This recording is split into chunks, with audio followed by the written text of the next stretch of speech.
हिंदवी स्वराज्य स्थापन करण्याची शपथ शिवरायांनी ज्या रायरेश्वर किल्ल्यावर घेतली तो रायरेश्वराचा किल्ला पाहण्याची मनापासून इच्छा होती. सकाळी 7 वाजता रायरेश्वर किल्ल्याच्या दिशेने निघालो.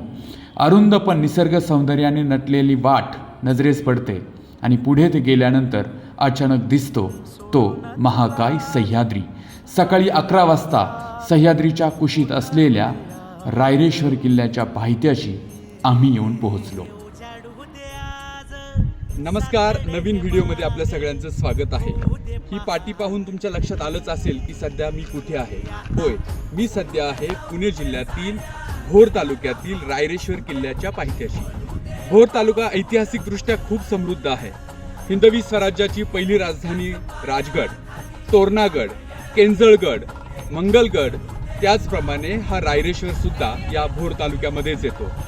ज्या ठिकाणी छत्रपती शिवाजी महाराजांनी हिंदवी स्वराज्य स्थापन करण्याची शपथ घेतली, अशा ठिकाणी आता आपण जाणार आहोत आणि या रायरेश्वर किल्ला कसा आहे हे आपण पाहणार आहोत. व्हिडिओमध्ये तुम्ही शेवटपर्यंत सोबत राहा.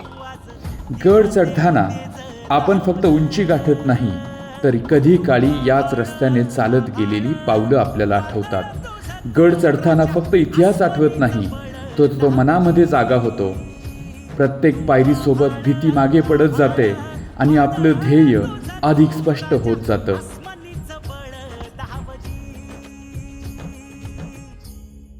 रायरेश्वर किल्ल्याला पुण्याहून येण्यासाठी साधारण 2 तास इतका वेळ लागतो. पुणे ते रायरेश्वर किल्ला हे साधारण 80 किलोमीटर इतकं अंतर आहे. पुण्याहून अगदी चांगल्या रस्त्याने तुम्ही या पायथ्यापर्यंत पोहोचू शकता आणि या ठिकाणाहून अतिशय थोडी चढाई आहे, परंतु खडी चढाई आहे. त्यामुळे या किल्ल्यावरती येण्यासाठी अगदी सहज रस्ते आणि वरती जाण्याची पायऱ्यांची सुविधा अगदी व्यवस्थित आहे. त्यामुळे या ठिकाणी तुम्ही नक्की या. गडाची अतिशय खडी चढून गेल्यानंतर आपण येऊन पोहोचतो गडावरील सपाट मैदानी प्रदेशावर.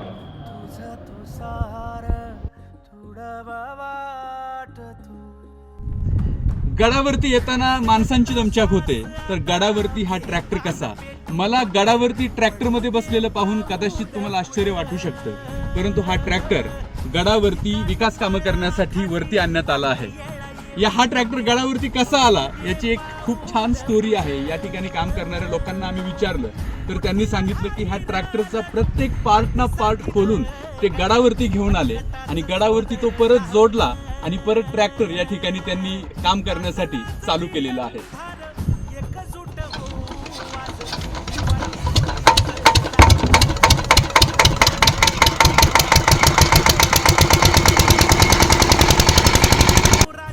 गडावरील सपाट पठारावरून पुढे चालत असताना अचानक नजरेत भरतं इतिहासाचं साक्षीदार असलेलं ते पवित्र स्थान.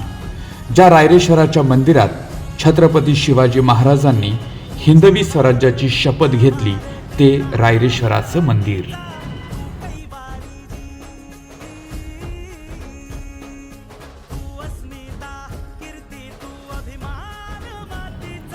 आपल्या जिवलग सहकाऱ्यांसोबत ज्या मंदिरात छत्रपती शिवाजी महाराजांनी शपथ घेतली त्या मंदिरात आता आपण येऊन पोहोचलो आहोत. हिंदवी स्वराज्याच्या पहिल्या शपथेचं साक्षीदार असलेलं हे रायरेश्वर मंदिर. इथे उभं राहिलं की इतिहास आठवत नाही तर तो अनुभवला जातो.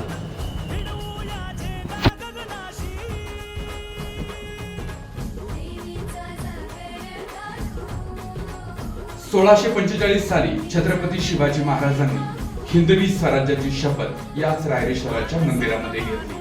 परकीय सत्ताच्या जोखडातून या भूमीला वाचविण्यासाठी महाराजांनी याच ठिकाणी पहिला विचार आपला मांडला आणि तोच विचार पुढे पूर्ण या महाराष्ट्राच्या मातीमध्ये गेला आणि हिंदवी स्वराज्याची स्थापना झाली आणि छत्रपती शिवाजी महाराज राजे झाले. हा रायरेश्वर किल्ला म्हणजे फक्त विस्तीर्ण पठार नव्हे, तर याच ठिकाणी हिंदवी स्वराज्याचा संकल्प मांडला गेला. हिंदवी स्वराज्य स्थापनेची पहिली शपथ याच ठिकाणी छत्रपती शिवाजी महाराजांनी घेतली. तलवार उचलण्या अगोदर या ठिकाणी संकल्प केला गेला. हिंदवी स्वराज्याचा संकल्प केला गेलेलाच हा रायरेश्वराचा किल्ला. सध्या आम्ही आहोत किल्ल्यावरील छत्रपती शिवाजी महाराजांच्या पुतळ्यात. माझ्यासोबत इतिहास विषयाचे तज्ज्ञ प्राध्यापक क्षितिज लांडगे सर आहेत. त्यांना आपण या किल्ल्यासंदर्भात काही प्रश्न विचारणार आहोत. सर, किल्ल्यावरती येताना पाहायला मिळालं की या ठिकाणी कुठलाही महादरवाजा किंवा तटबंदी पाहायला मिळाली नाही, तर याबद्दल तुम्ही काय सांगाल? नमस्कार, धन्यवाद शरद सर.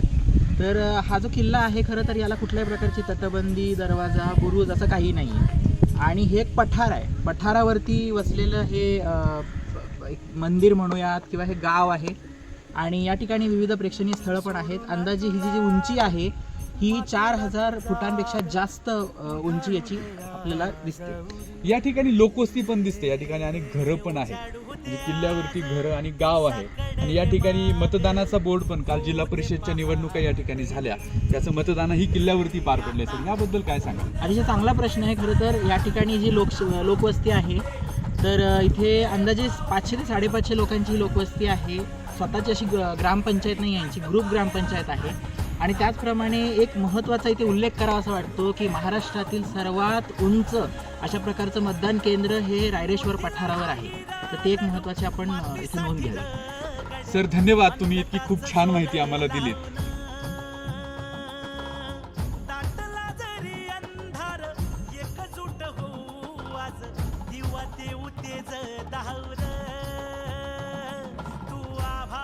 सध्या आम्ही हा रायरेश्वराचा किल्ला उतरत आहोत. किल्ला चढणं जितकं अवघड असतं तितकंच उतरणं सुद्धा अवघड आहे.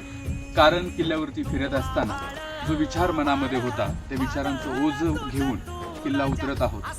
खरं तर अनेक प्रश्न मनामध्ये आहेत. या प्रश्नांची उत्तरं या ठिकाणी देण्यासाठी मनोज सर आपल्यासोबत आहेत. तर मी मनोज सरांना विचारत आहे की मनोज सर, तुम्हाला या किल्ल्यावरती फिरताना तुमच्या मनामध्ये अशा कोणकोणत्या गोष्टी आल्या ज्या तुम्ही आमच्यासोबत शेअर करणार आहात?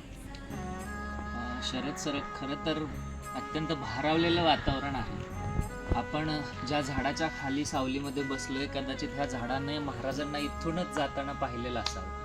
आज ज्या मंदिरात आपण दर्शन घेऊन आलो ते रायरेश्वराचं मंदिर, जिथे महाराजांनी स्वतः बसून अभिषेक घालून शपथ घेतली, त्याचं दर्शन आपण घेतलं. म्हणजे आपण किती भाग्यवान आहोत. पण मला कधी कधी असं वाटतं सर, महाराष्ट्रामध्ये एवढी ज्योतिर्लिंग आहेत, छत्रपती शिवाजी महाराजांना त्यातल्या एखाद्या ज्योतिर्लिंगावरती जाऊन शपथ घ्यावी किंवा अभिषेक घालावा असं का नसेल वाटलं? एक अंतःप्रेरणा असते. निसर्ग ज्यावेळी काहीतरी महान घडवून आणण्याच्या पाठीमागे असतो त्यावेळी महान माणसांना तो काही संकेत देत असतो. त्या संकेताचंच हे प्रतीक आहे असं म्हटलं तरी काही वावगं ठरलं नसावं. कारण रायरेश्वरावरती येऊन महाराजांचं शपथ घेणं हे हिंदवी स्वराज्य आकाराला येण्याचा संकेत महाराजांच्या मनामध्ये नियतीनंच पेरलेला असावा, याचं द्योतक आहे. आणि त्याच अंतःप्रेरणेचे आपण आता साक्षीदार होऊन हा किल्ला खाली उतरतोय. मला वाटतं किल्ल्यावरून खाली जात असताना प्रत्येकानं आपल्या अंतःप्रेरणेचा आवाज ऐकायचा प्रण केला तरी सुद्धा आपल्या सगळ्यांची आयुष्य सुंदर होतील, अगदी स्वराज्यासारखं. प्रौढ प्रताप पुरंदर क्षत्रिय कुलावतंस सिंहासनाधीश्वर महाराजाधिराज महाराज छत्रपती शिवाजी महाराज की जय, छत्रपती संभाजी महाराज की जय. गड किल्ल्यावरती येणाऱ्या प्रत्येक गडप्रेमीला माझं आवाहन आहे, जेव्हा जेव्हा तुम्ही गडावरती याल तेव्हा तेव्हा गडाचं पावित्र्य सांभाळा, स्वच्छता राखा, गडाचा इतिहास पुढच्या पिढीसाठी संक्रमित करा. व्हिडिओ सोबत शेवटपर्यंत राहिल्याबद्दल धन्यवाद. जर तुम्हाला हा व्हिडिओ आवडला असेल तर तुम्ही कृपया लाईक, शेअर आणि सबस्क्राईब करा. धन्यवाद.